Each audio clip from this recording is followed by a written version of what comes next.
Right. diagonals if you want. This one in particular I get asked about so often. My Twitch chat will be like, wait, what did you just do? How did you do that? So remember, you can hold control and redraw things to delete them. This next one might be a bit more common, but it is the move objects cheat. If you type bb.moveObjects on, you can easily place items. So in your game, you can open up the chips panel by holding Control Shift C all at once. And that's gonna open up this little text box. Like he's a little poo-poo face. In there, you can place bb.moveObjects space on, and then you press enter, and that turns on the move objects cheat. With that, you can completely freely place objects of each other.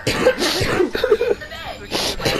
Now, obviously, do that. It's more useful for things like scooting the nightstand closer to the bed. If you want to stick a plant in the corner, it's possible you could run into issues with this by like making things unplayable. For example, if you put like a table in the bed, your sim probably can't get into the bed. But if you stick it at like the end of the bed, you probably won't have any issues. A good rule of thumb is that if it looks like it won't function, it probably won't function. But you can always play test it. Again, it's more useful for like decorating and placing things where you want them to be a little bit cuter. Kind of in a similar vein, you can hold all Like, I think I got blue screens. I can't tell because I'm colorblind.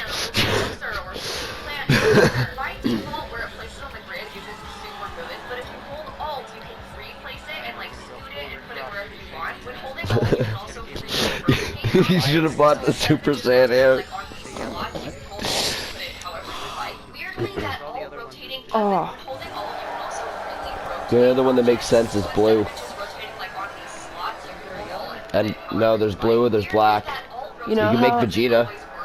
you know how I can hold Alt and like scoot anything anywhere? Apparently I can hold Alt and I can freely rotate it in a full circle. So it's not just on the grid. I personally always use the Sims 3 camera instead of the Sims 4 one. I just find it's better because I can get better angles, I can rotate around more. To switch the camera settings, use the little camera icon in the top right corner. There's a few things you can like zoom out, you can use it to rotate, but you can also change between the Sims 4 and Sims 3 cameras this way. And also put it into a top-down view, which will be useful. The Sims 4 camera is completely different. You can't really get those same angles that you can with the Sims 3 camera. Frankly, I find the Sims 4 camera like really difficult to use. It's just really unfamiliar to me. But I understand that most of you probably have the opposite because it's the default. I just think the Sims 3 camera is way better and you can do way more with it. At least you Doesn't help that you're taller than me. so if you're having issues like wanting to really rotate things or you want to get a better angle like this, like inside the build to see it, use the Sims 3 camera. Talking about some more detail work and like really placing objects, you can actually raise items up and down as much as you like. So apparently with how I've been using the Sims 4 camera, I want to have it on the Sims 3 camera. Say you wanted to place this tabletop potted plant there, but obviously it's not slotting, like I can't get it to go up onto the shelves. The shelves in this game can be kind of weird because some things slot and some things don't, but if you're having those problems, you can always like force it to go up there by using this raising and lowering objects. So I currently have that move objects cheat on, remember, and now I'm going to press 9, and each time I press it, it raises the object up a tiny bit more, and so I can just raise this plant up to the perfect height and then try and alt place it and sit it I'd laugh if I did this taunt, you pop me in the back of the head, and the fucking ref just like, did you? Oh, I kicked you in the balls. Objects to be wherever you want them to be. This is really, really useful for like clutter and decorating. You might run into an issue though where you press the 9 key and all of a sudden the camera does this, like it jumps around. That's because you can set camera positions by holding control and the number. It's pretty useful for like cinematic stuff and like taking screenshots and filming videos, but the average player really doesn't. And in fact, you probably just get confused as to why your camera keeps jumping. So if that keeps happening, It's 50. Ow. With scoliosis. Okay. I also do it by accident all the time, so don't worry about it. And while we're talking about raising and lowering objects and getting to the end of the right spot, I want to tell you another way to fix objects that are sliding to the wrong place. So say you want to put the paper towels next to the sink, but it's sliding, it's really annoying, it won't place where you want them to place. When you try and do the raise object up trick, it just keeps slotting to the wrong spots. There is a way to fix this. It's a little bit weird, but hear me out. When you have move objects on, if you move the object off the counter, it stays at the exact right height. To give you a bit of a comparison, sometimes if you try and raise and lower the item to the exact height, it might be floating a little bit, like you might have an issue with it floating a little bit above where the slot actually is. But if you just put it there and then move it off, it stays at the exact height. So to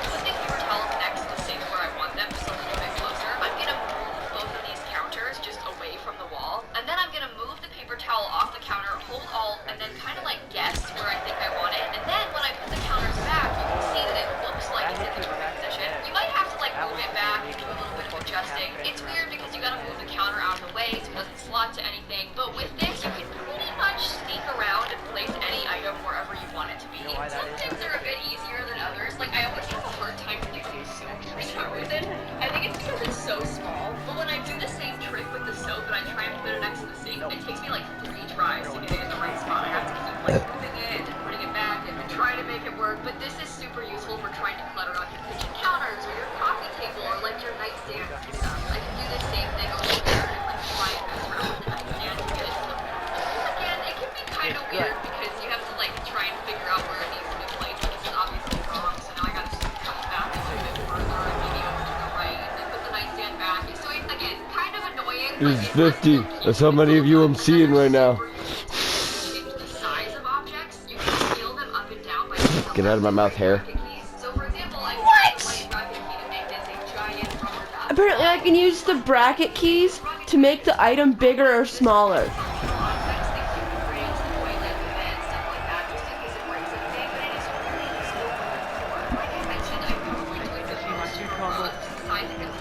Now I can literally do anything I want with decorating. Never seen a fat man move so fast.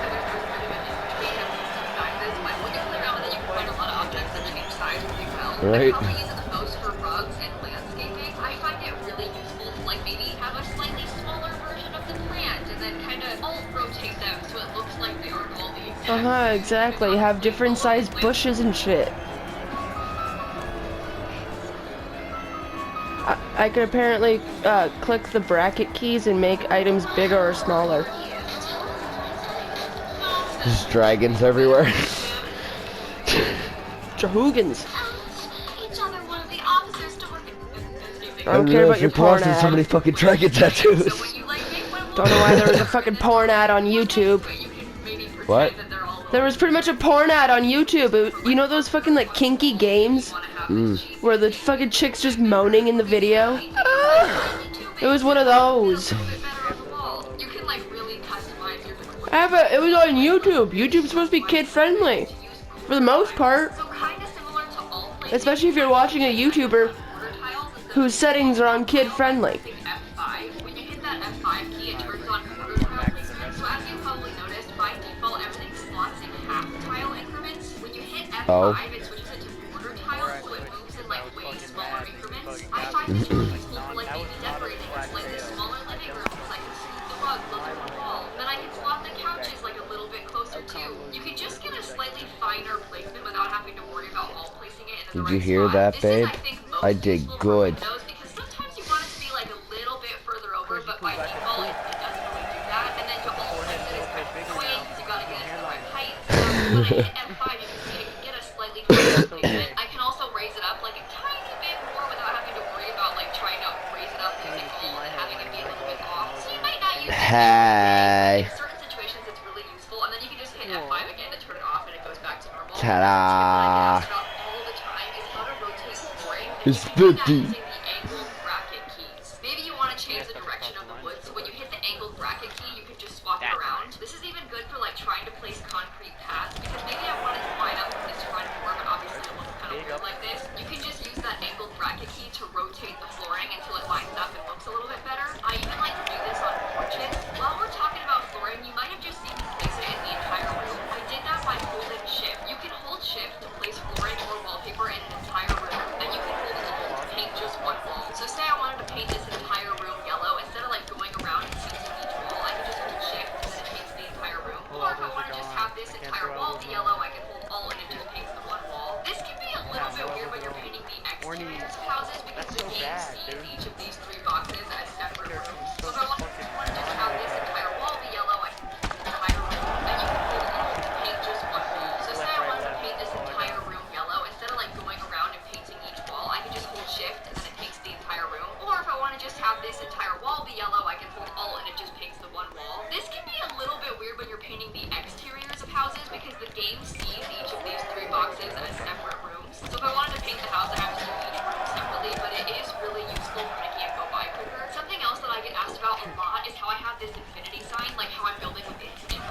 That's because I'm building from managed worlds. So instead of using like a salmon living in their house, I'm just building on an M slot from managed worlds. So that when I'm a boxer. I pop into a world and then I pick a random lot, and when I click on it, there's like a little build icon, and then I go into build mode from there. That way, there's no sim living here, and I can Yeah, I know I can do still throw whatever head fits kicks, my money. If you but they want more just money, don't you do can as also much choose damage and they money fucking cheats. kill my Cheats gives you stamina. sim 1,000 simoleons, other load gives you sim 50,000 simoleons, and money, space, whatever number you want gives your sims whatever amount of money you want. So those are also some pretty useful tips. But I think you might have heard of Motherload before, right? But now I want to get a little bit more advanced and talk about roofing. I've actually made entire videos on roofing tutorials and stuff, so if you need those, I can link them down below for you. But these are going to be some tips to like really customize your roofs. The first of them being that you can hold shift to edit just one side of the roof at a time. There are a lot of buttons on these roofs. You can raise them up and down, you can change the curve, you can extend the overhangs out in like pretty much any direction.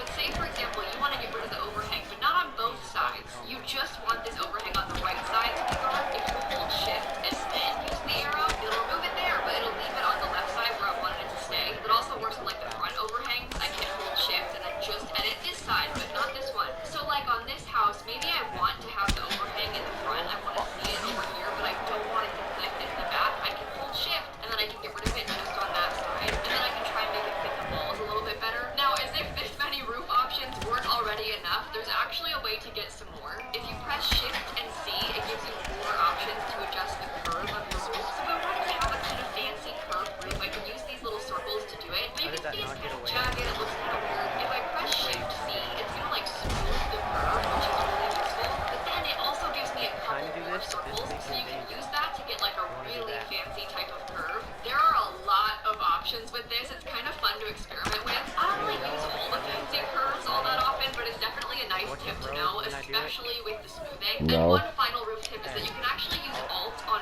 roofs as well to get a slightly finer placement. By default, when you try and adjust the height of a roof, it kind of slots to a bunch of different heights, but you can hold Alt and then just like really place to whatever exact height you want. This is really useful for roofs like this, where by default I might not be able to get it to line up perfectly. You can see there's a little bit of a gap there. I can just use Alt to place it a little bit better just so it lines up perfectly, and then it kind of melts better and looks a little bit nicer. There's also obviously a ton of like trim and trees options in this game, and these can be kind of overwhelming. I find these freezes in particular to be extremely annoying just because of how they place. The game's auto placement is like really irritating sometimes, so a good tip for both freezes and trim is that you can place it on just one wall at a time by holding shift. So instead of it by default trying to place on an entire roof, if I hold shift, it goes on just one wall, and with that I can get a little bit more control over where I'm trying to place it. Still sort of attached to the room, like when I try and place it on this wall, it places on this part of the room and then this part of this next room separately, but it does make it a lot easier to get it to look how you want when you do it like this, and that also works on just these two pieces. Yeah, I'm sorry. Try to place it like maybe on the front of the roof, because like for example sometimes it just clamps and it places here where you want it in the front, so you can do that by just holding shift and placing it literally only in the front. Now speaking of clipping, I am sure we have all unfortunately experienced issues like this when we're trying to make stair landings. Sometimes you just want to have a nice open space around your stairs and the game decides to do this. I want to show you how to fix that, because these are tips for fixing It's 50. the main problem with the stair is that these rooms are like overlapping and overhanging each of the building. I can fix that by trying to line them up with the walls. So right now they're one tile over. I can try and scoot it one tile back, and then when it's lining up with the wall, it doesn't come through. I can do the same thing right here and try and line it up better there. It looks fine from the outside. It looks okay from the inside. We still have this little issue right here. You can fix that also by like scooting this over and lining up with the wall. Obviously that ruins the outside. This does get a little bit complicated because you can fix that by like adding in extra roof pieces and trying to line those up perfectly with the wall as well, to like make it flush with the wall. Again, I made an entire tutorial on roofing, so you can watch that separately. I think a more reasonable solution for a lot of people is to mess with the walls, because the reason this is happening is because the game sees this whole thing as a room, and the game is confused about this part because the room is messed up with the fences. So if I were to put like a bedroom back here, that actually fixes the clipping because the game sees this as a real room. So oftentimes you won't really have that issue once you finish the floor plan, at least in some places. It's usually just in the stair landing where you have that problem. And again, the best way to fix that is to just adjust the roof so they line up perfectly with the walls. It might take you a bunch of roof pieces, like I used to at one point, but you will get there. And while we're talking about stairs, I actually have a super useful money saving tip. If you're trying to build on a budget, you can delete the underside of the stairs, and the fence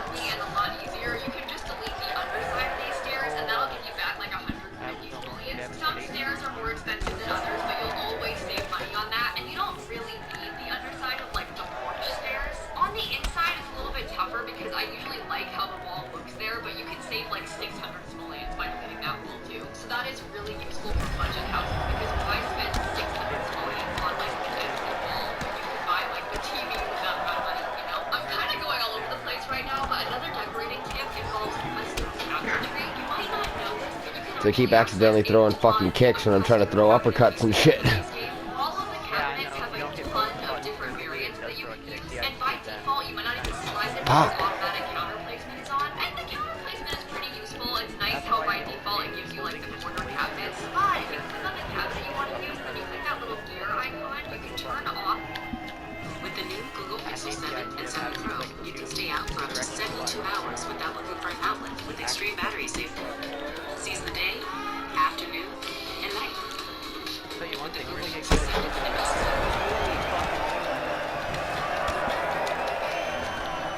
Oh, I got invited by Nightmare to play GTA.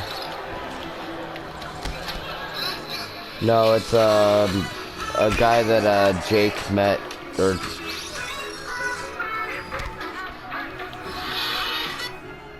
automatic counter placement, and it gives you a menu of all the different variants, and with that you can get like special end pieces. They've got like outside corners and inside corners. The upper cabinets have even more options. They have like a left end piece and a right end piece. They have like a mini, like shorter cabinet. They have a tall cabinet. They've got like an outside corner piece. So when you use these custom cabinets, you can get way more options and like a way more custom looking kitchen. And it's just that little gear icon. You would never know that hiding behind it is all of those options. A lot of people have never even seen these variants before, and every single cabinet in the game has all those options. Now, number 20, and my final tip for you, is also about accessing more objects. It's about the debug cheat.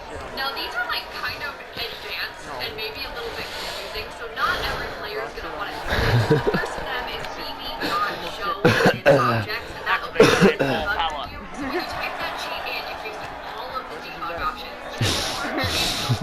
I feel like 50's getting raped right now.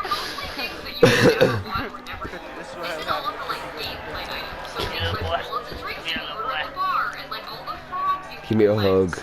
50. Get his little boy. This is literally a maybe that you can get in debug. Kind of scary, but sometimes this can be kind of useful for build mode. For example, there's this board in game, and there's actually a postcard collection. So if you search postcard and you have the debug cheat on, you can get all of those postcards and like decorate your Sims board. Maybe you want to have like a frog or a crystal or anything like those collection things are sort of easy to get from debug. But there's also a second debug cheat that opens up even more scary items, and that is bb.show live edit objects. And with this live edit objects cheat, again, it opens up a wider debug menu. If you search debug this time, you can access landscaping options. This basically gives you access to all of the landscaping that's in the world. So they use like all of these trees in the environment, but they don't necessarily have all the same options. There's some Biddy. that have it built in. They have like different sizes, different swatches, and things like that. Well, you can access that in the live edit objects menu. The problem is it's not organized, it's not labeled, they're all just called debug. So when you scroll, like there's a lot of scrolling to do. And they aren't real objects either. Like there's this table, your Sims can't use it. It's like purely decorative. Some of them your Sims will walk straight through. But there's also a lot of cool stuff. Like there's interesting fence pieces that you can try and use. There's like base game plants that have extra swatches that we don't have in the wheel menu.